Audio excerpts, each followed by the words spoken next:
Good morning दोस्तों।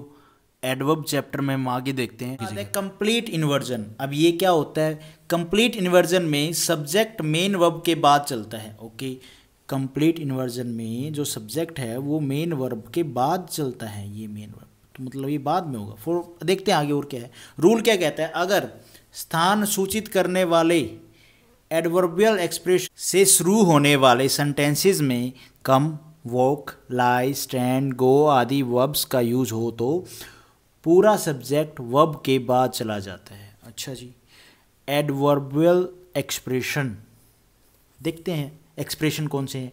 On a hill, in the valley, along the northern southern frontier, round the corner, under the table, nowhere else. For example, under the table is lying a cat. अब यहाँ पे आप इस rule को देखो, इसने बोला है वर्ब का यूज हो तो सब्जेक्ट वर्ब के बाद चला जाता है। तो ये क्या है? ये भी हमारी वर्ब हो गई और ये भी हमारी वर्ब हो गई और यहाँ पे क्या है? ये सब्जेक्ट हो गया। तो जब ये हमारे एक्सप्रेशन यूज होंगे तो हमारा जो सब्जेक्ट है वो क्या है? वर्ब के बाद चला जाता है। Outside the gate are standing, ये भी वर्ब हो गई। ये मेन ये हेल्पिंग वर्ब कह लो या फिर हमारे ऑक्सिलरी वर्ब कह लो।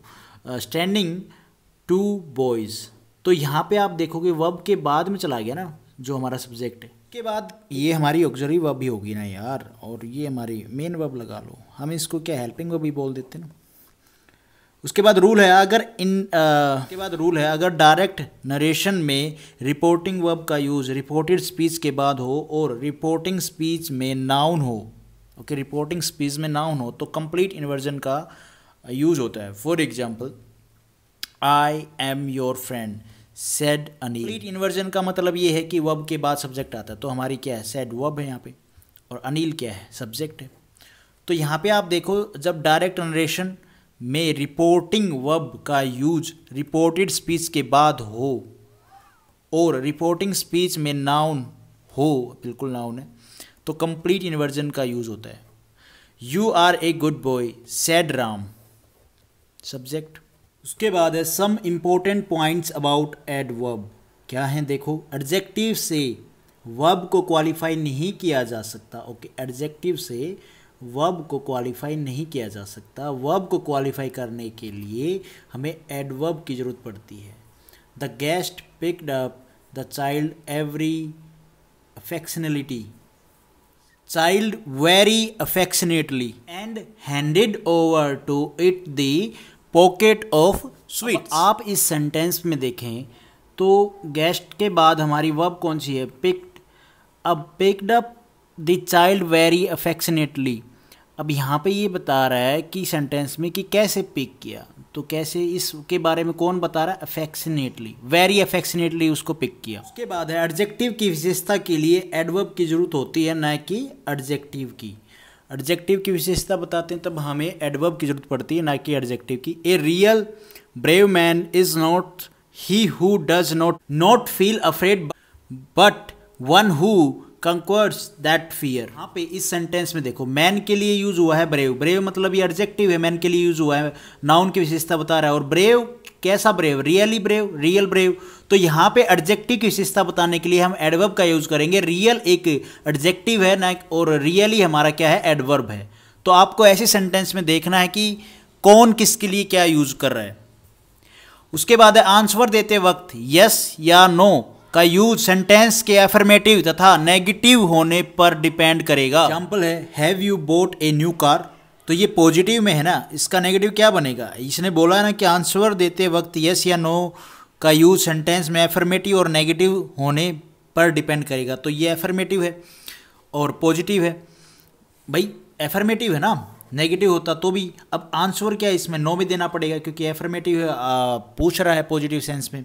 Have you bought a new car? No, I have not bought a new car. के बाद एक पॉइंट है, कुछ एडजेक्टिव्स तथा नाउन को एडवर्ब समझा जाता है। इन शब्दों, इन वर्ड्स को एडवर्ब्स की तरह यूज नहीं किया जा सकता। फॉर एग्जाम्पल नहीं, वो वर्ड ही हैं। Gentlemanly, orderly, friendly, manly, brotherly, womanly, sisterly, masterly, monthly, weekly, तो इसने क्या बोला, इन शब्दों को, इन वर्ड्स को एडवर्ब की तरह यूज नहीं किया जा सकता, ठीक है।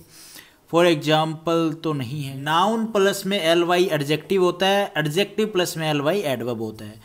कावर्ड, माइजर और निगार्ड ईटीसी नाउन होते हैं। कावर्डली, माइजरली और निगार्डली ईटीसी ये क्या होते हैं, हमारे एडजेक्टिव होते हैं, क्योंकि एल वाई लग गया।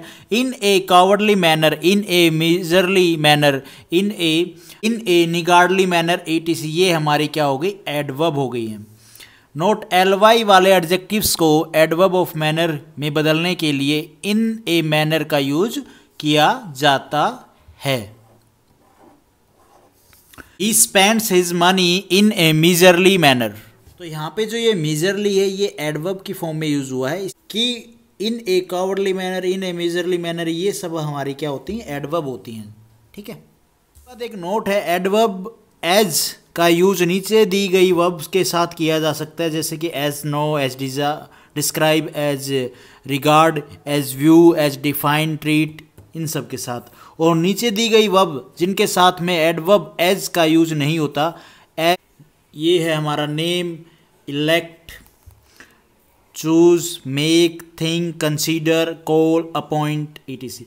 माई boss regards me as his friend, तो रिगार्ड्स के साथ में मैंने ऊपर आपको बताया क्या यूज होता है, एज यूज होता है। Science has been defined as the study of nature, आपको ऊपर बताया डिफाइन वाला जो वर्ड है, तो देखो डिफाइन के साथ में एज यूज हुआ है, बिल्कुल ठीक है सेंटेंस। उसके बाद है कुछ वर्ब्स जो अपने बाद एडवर्ब्स नहीं एडजेक्टिव लेती हैं। For example be, become, turn, get, grow, keep, make, prove, इनके साथ में एडवर्ब नहीं एडजेक्टिव को लेती हैं। Verb of sensation, taste, look, round, seem, appear, feel, smell ETC. She looks beautiful, तो आप यहाँ पे ऐसे नहीं लिख सकते, इसको एल वाई में चेंज नहीं कर सकते। सी लुक्स ब्यूटीफुली वो गलत होगा, सी लुक्स ब्यूटीफुल वो ठीक होगा। एक और एग्जांपल ले लेते हैं, जैसे कि ही गॉट हैप्पीली, तो यहाँ पे हैप्पीली नहीं आएगा, हैप्पी आएगा जस्ट। के बाद लास्ट पॉइंट है, deny, forbid, unless, lest, too, both के साथ नेगेटिव वर्ड जैसे नोट तथा नेवर का यूज नहीं होता।